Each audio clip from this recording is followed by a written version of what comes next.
Welcome to NovoEDTalks, where we reveal real-world strategies and expert insights from learning and development professionals.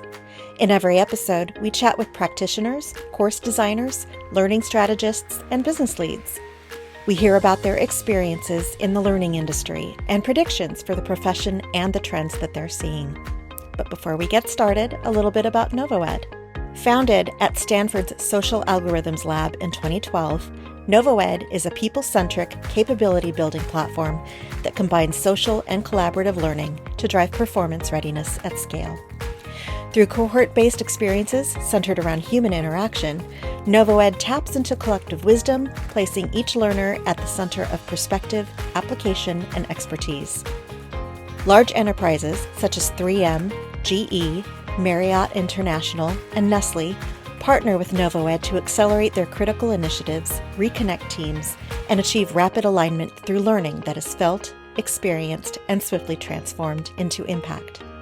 Now, let's meet our guest for today's episode. Hello, everyone, and welcome to another episode of the NovoEDTalks podcast, a space for training trailblazers to get real. My name is Melissa Fisk. I am the producer of the NovoEDTalks podcast, and today I am joined by Theresa Zeller, who is the global head of learning creation at Merck. Theresa is an agile, passionate, and strategic global leader who creates innovative learning strategies and solutions to inspire and fuel growth for an organization of over 70,000 employees globally. Theresa has been a trusted partner to executives in building workforce capability and delivering excellence through her talented team using forward-thinking approaches. Theresa, it is such a pleasure to have you on the podcast today. Thank you for joining. Melissa, it's great to be here. Thanks for inviting me. I look forward to our time together. Absolutely. Why don't you start by just kind of introducing yourself, your role, and your company? Awesome. So as Melissa just said, I have the role of global head of learning creation at Merck. We're known as MSD outside the United States and Canada.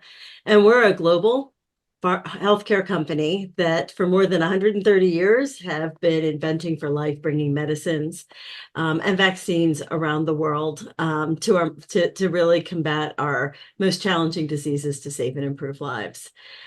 So I have had the pleasure of being in the learning and development space at Merck this is my 29th year.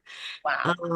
And have been a learning professional in a couple of other companies as well. So I have the pleasure of having been in multiple roles in the business, as well as in my current role, which is across the business, really identifying and determining how best to create, build, buy learning solutions to solve our business challenges and opportunities across the globe, across the enterprise.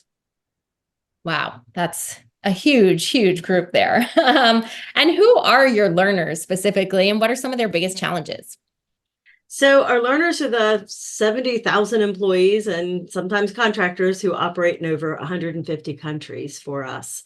We have individuals, and these are folks that discover and develop medicines. So our lab scientists, folks that discover and develop our medicines. They're folks that make, produce, and distribute our medicines in manufacturing, lines, etc. They're the folks that connect with our customers to help and understand our medicines, our sales force, our marketers, etc. And there are shared functions, our finance teams, our HR teams, our IT teams, etc. So there's individuals, they're their team leaders, they're multi-team leaders, there's our senior leaders. Those are all of our clients and all of the folks that we work with that are our learners.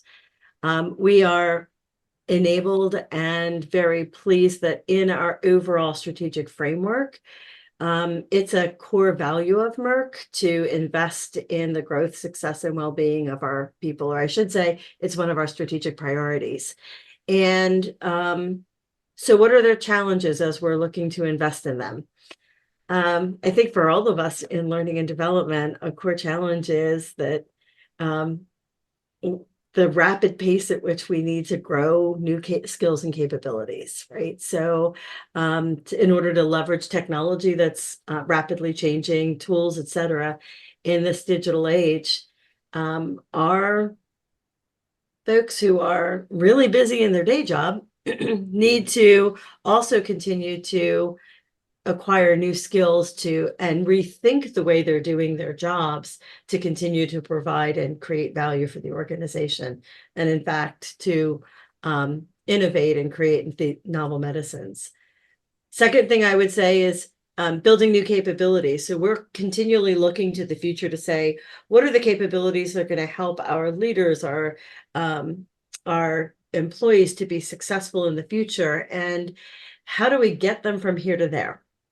So continuing to upskill, and those can be leadership skills, or what we're now calling across industries, power skills. They could be their functional technical skills. I think another challenge for our learners is prioritizing. There's only so many hours in a day, right? And I think we all in learning and development are seeking to say, how can we help our learners prioritize learning, but it's also prioritizing even in their jobs every day. They're looking at, what do I need to focus on that matters most so that I can, in our business, execute against the strength of the pipeline that we have and bring medicines, vaccines, et cetera, to market for both people and our species, right? Because we have animal health as well.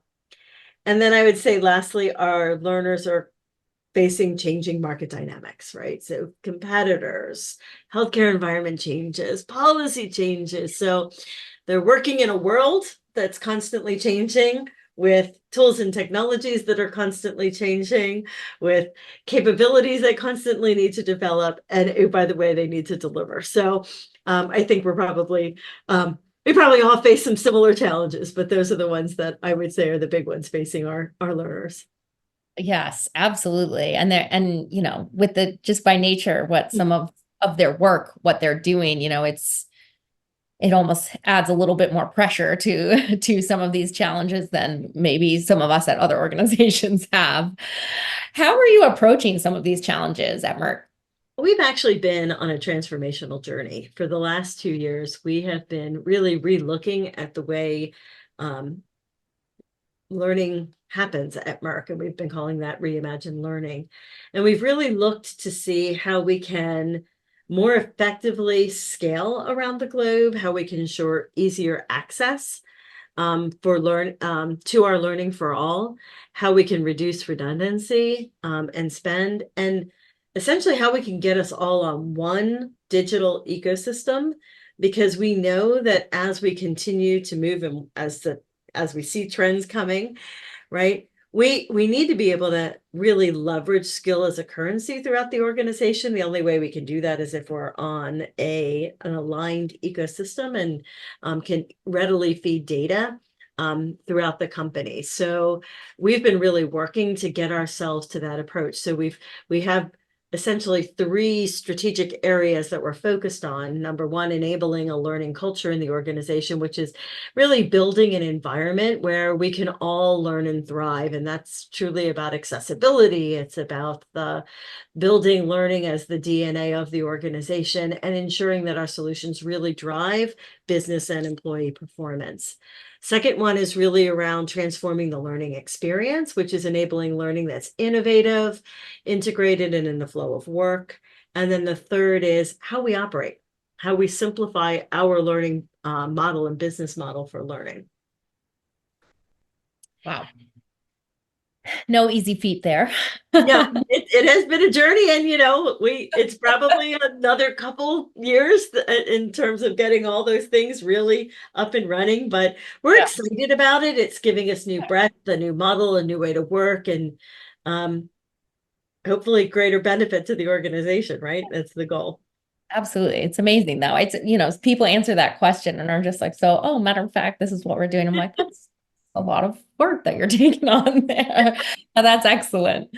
With the rise of remote work and virtual collaboration, how has your approach to learning and development adapted to ensure that employees are equipped with the necessary skills? So, what's interesting is we're a very distributed workforce to begin with. We're in labs, we're in manufacturing sites, we're in the field, and we're in offices. Probably the one that changed the most was our office workers, right? So for our global functions and for our office workers, that's become a little bit more challenging as we've declared to be a hybrid organization. So I would say remote work has exacerbated our challenges in scaling around the globe that we had.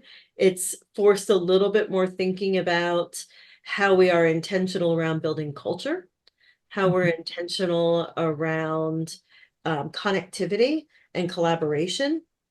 I would say, though, that our learning solutions had to be pretty scalable regardless. But I will tell you that it has helped the adoption of virtual ILT, of more virtual methods. Before, we were a strong bias for instructor-led in the classroom face-to-face. We're a little bit more able to use other tools like Mural and other kinds of capabilities to drive collaboration virtually. But we are really focused on how we create and drive a learning strategy that's very accessible across the organization. So a culture that learning is easily accessed and found, a culture where folks can connect to peers, to experts, to gain capability and knowledge that, yesterday that didn't seem like such an important skill, but wow, I'm now really seeing I have to upskill really quickly in this. How do I do that? So to really put learning in the hands of the learner and let them really drive for their current role as well as for their according to their career aspirations. Yeah, absolutely. And how does your team identify and address like skills gaps within the organization, whether that's through these kind of like digital programs or not? So so I guess there's a couple ways I can think about that. One, I could talk a little bit about the learning model that we've put in place, or the structure operating model that we've put in place.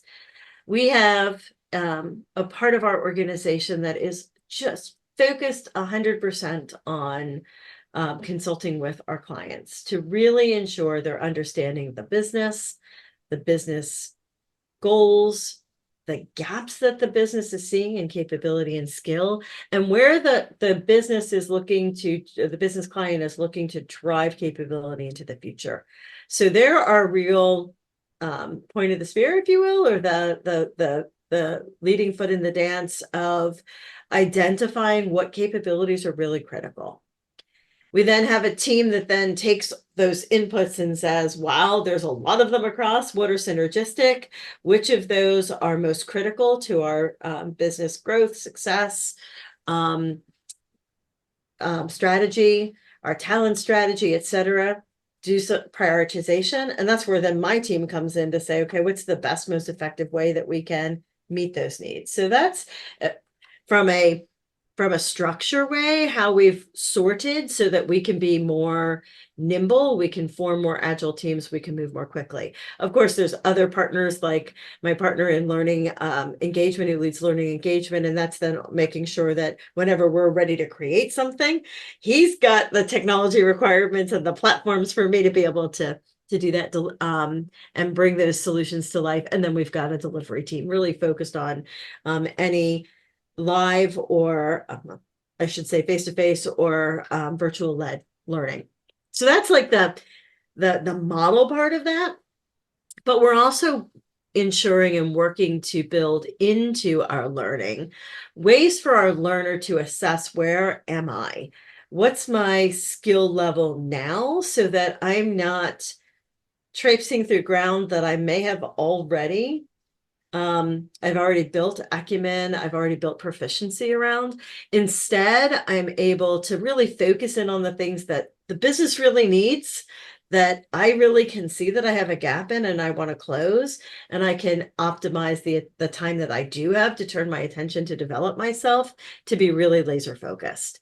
So we've been spending a lot of time in experimenting around diagnostics that help us test up, diagnostics that will allow us on the back end to have good data analytics to say, yes, you really have that. And not just know it, we're really working to move away from just, yes, someone can articulate around it, but they can really demonstrate proficiency and skill. So we're really after skill development, behavior change, proficiency growth.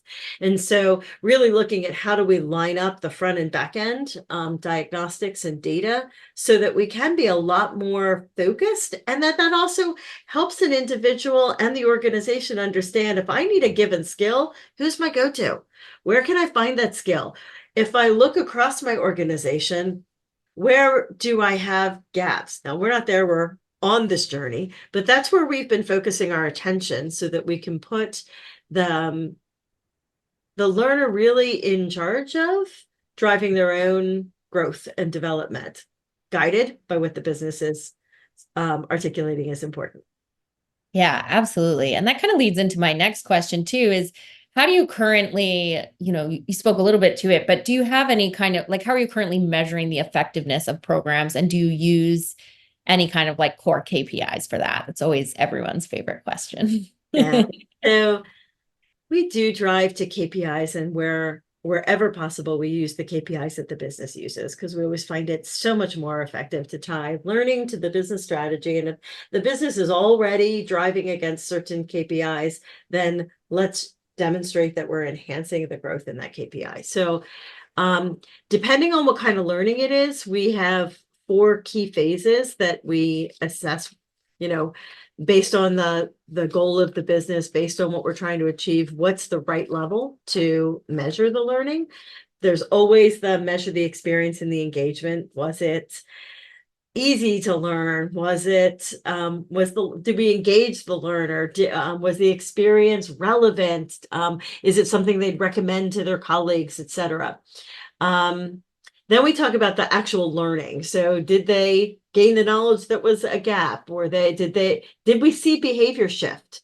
Did we see them performing a skill differently than they had in the past? Then we look at what's the performance impact. So what happened in the business? Are we seeing KPIs shifting? And, KPIs can be anything from, when I was leading the manufacturing learning organization, a big KPI we had was to increase our safety profile across the manufacturing sites, to ensure that we were at top tier safety, which obviously is critically important. A core value for us is to ensure that all of our workers return home in the same way that they showed up to work, right? So how do we make sure that we are a very safe place to work? And so that KPI, we were able to measure reported incidents. So again, really being able to tie, here's the learning, and then look, incident report rates reportable incidents went down, as an example. So we look for, when our consultants are taking the work in or intaking, one of the very first things they ask for is, what is the business problem we're trying to solve? How will you know when it's solved? How will we be measuring that? And what will you be looking for? And that's how we derive the KPIs.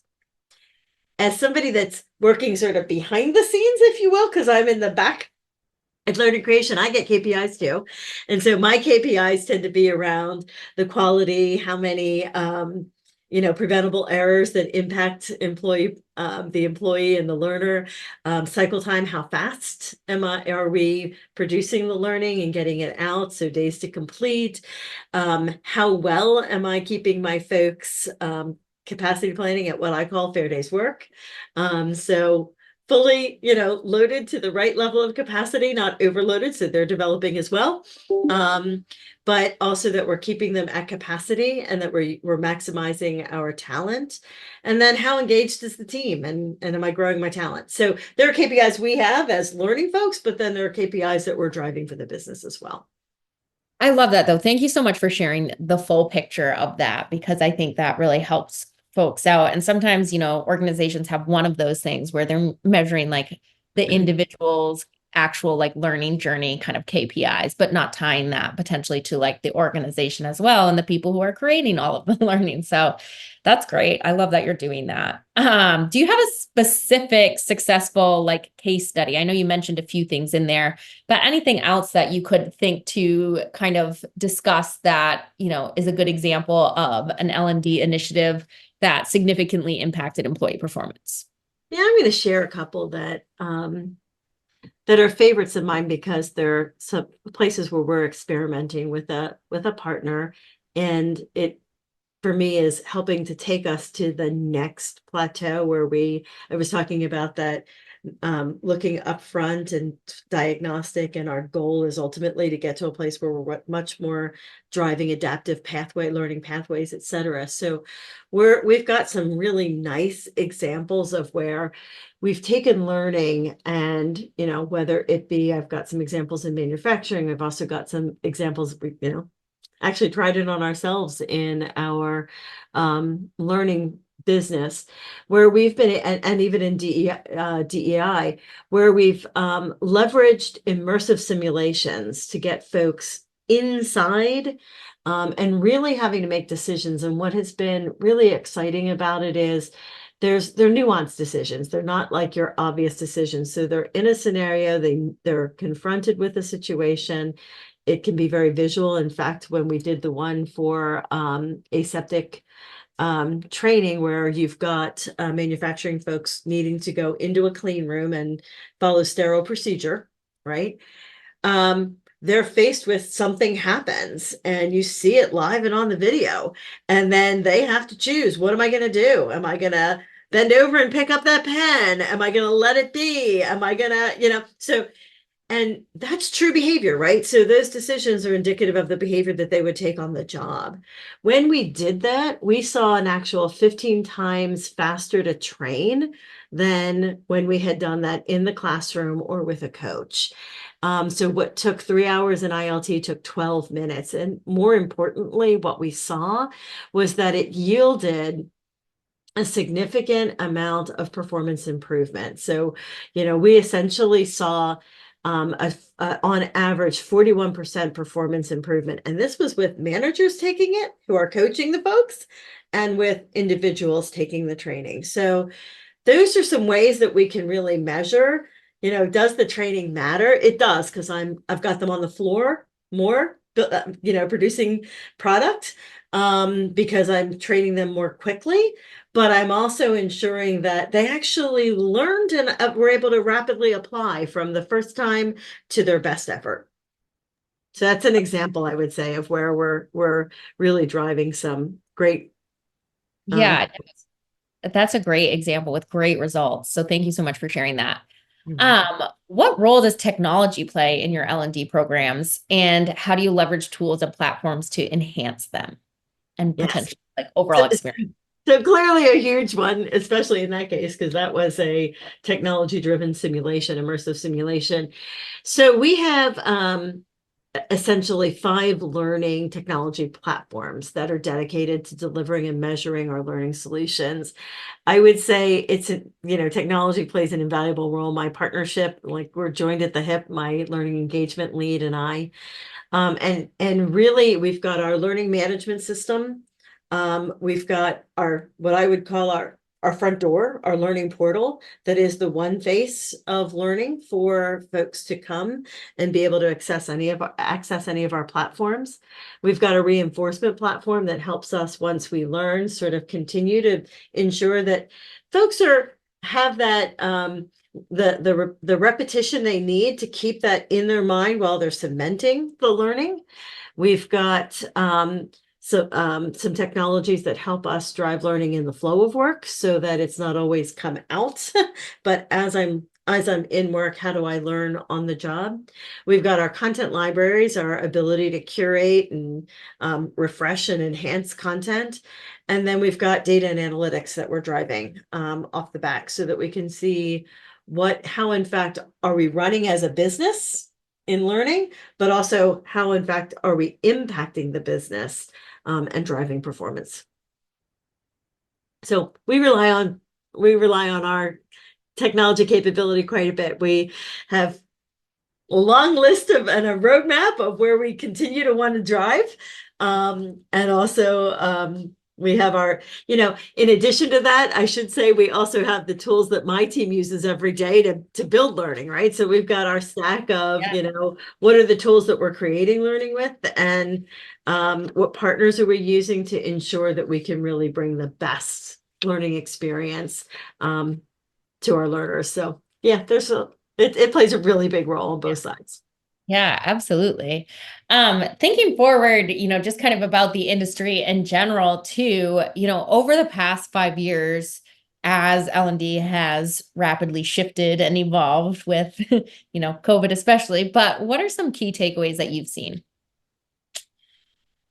So as I reflect over the trends we see coming, as I reflect on the last 5 years, I mean, some real truisms come to me that I just think first and foremost, your ability to drive business outcomes still comes from doing the right analysis up front. Do you really know what the problem is?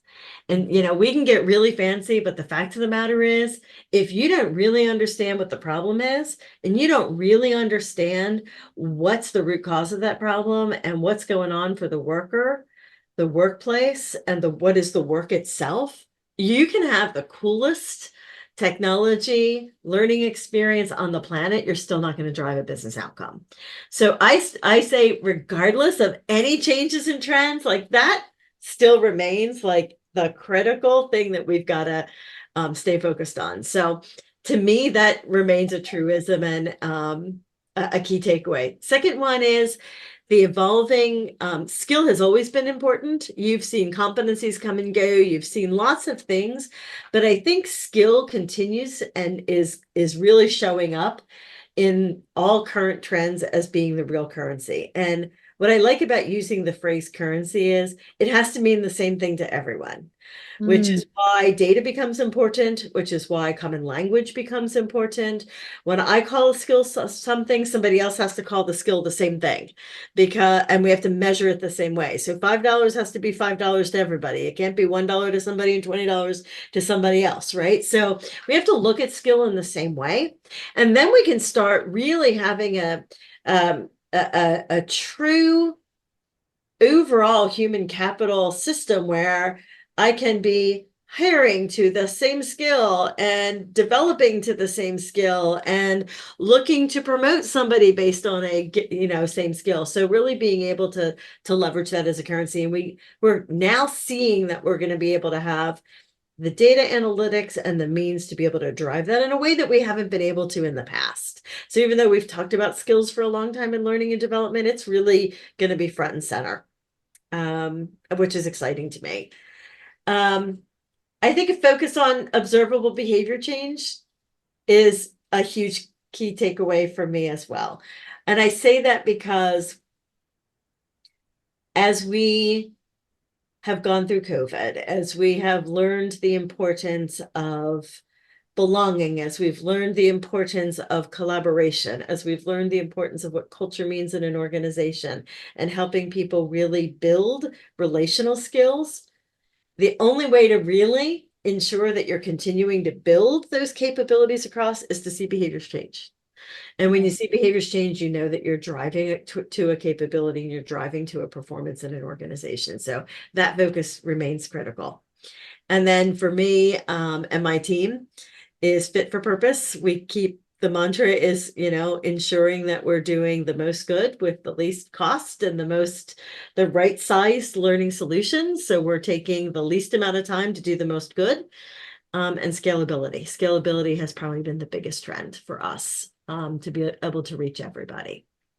So those are some takeaways that we are anchored on. Yeah, absolutely. And that kind of a lot of that gets into my next question too, which is obviously, we just talked about past, future, forward thinking, like what do you see some of those trends being? Obviously, a lot of those things that you just talked about are things we would want to see keep going. Do you have anything to add to that though? What you as something that you would see kind of the future of L&D being?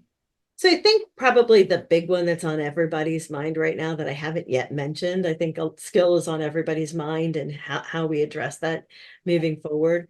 But I think one of the ones I haven't mentioned yet is AI, right? So whole new capability. Everybody's buzzing about AI. Yeah. And I think as we think about it, there's a couple ways that we really need as learning practitioners to really wrestle with it. It's number one, what can it do for me in terms of speeding my ability to solve the problems of the business through learning? And so we're already extensively using AI. We are very blessed to have our own corporate AI ChatGPT platform so that I can experiment and I can within the walls of the organization, but I can do things like leverage that chat GPT, and we're using it for learning creation tasks like writing assessments or video scripting or testing new functionalities or you know any like even in some cases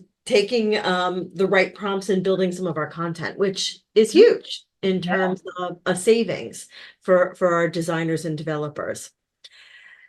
What what I really want to be able to tackle with AI is translation, which becomes a huge challenge for us operating in 150 countries. I firmly believe that we learn best in our native language or in our primary language. I also firmly believe, and we are standing up a whole capability around what we call localization. I firmly believe that you can build a lot in the center, but every business context, every culture around the globe is a little bit different. And you need to be able to contextualize so that it's relevant to me. And I don't just sort of organ rejection go, oh, they clearly don't understand what I'm dealing with, or, this learning doesn't apply to me because they said this and don't they know?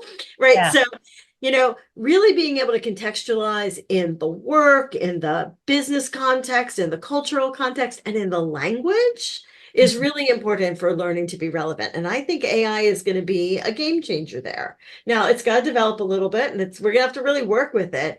But I believe in the next few months, even 6 or so months, I know we'll have a capability to at least start playing with it in our own GPT in the organization. And I do believe that's going to bring some real changes to how we can bring learning in the organization. So I'm super excited about that.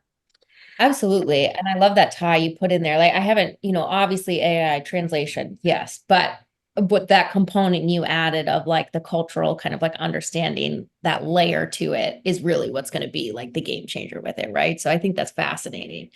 Yeah. I think just one more, Melissa, if I could. I think the other big trend we're going to see is, we've got 5 generations. One of them is going to be retiring quickly.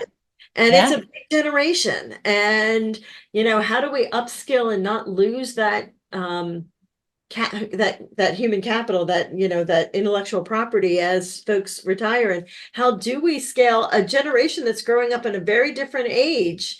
And how do we like bridge the culture? And how do we do that? I think that's gonna be an interesting learning and development challenge, an interesting HR challenge.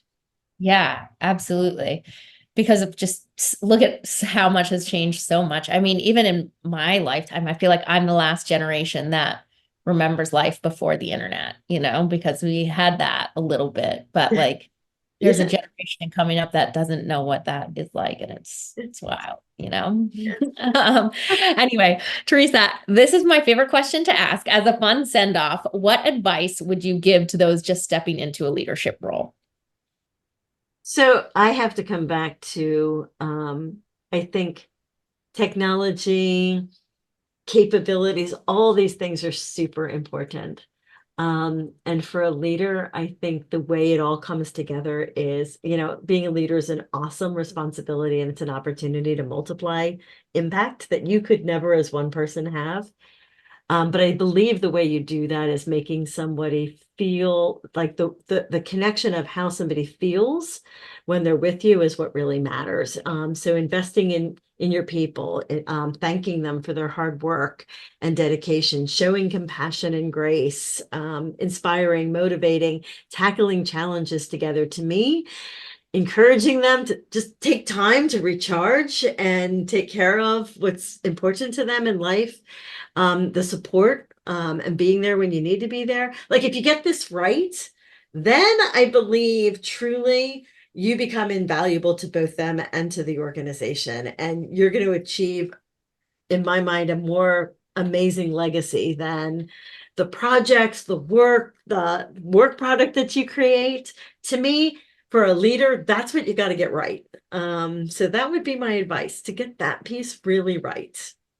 Absolutely. I love that. And that just made me kind of think too, like, as you're talking about, when someone like retires or whatnot, people don't, sure, that they reflect a little bit maybe on like big projects or things they accomplish, but more often than not, they reflect on like a personal anecdotal situation that they had with that person or something special like that. So I think that's just such a beautiful way to end this interview. So thank you so much, Theresa, for your time today. You've shared some wonderful experience with us, and I'm sure our listeners are going to love it.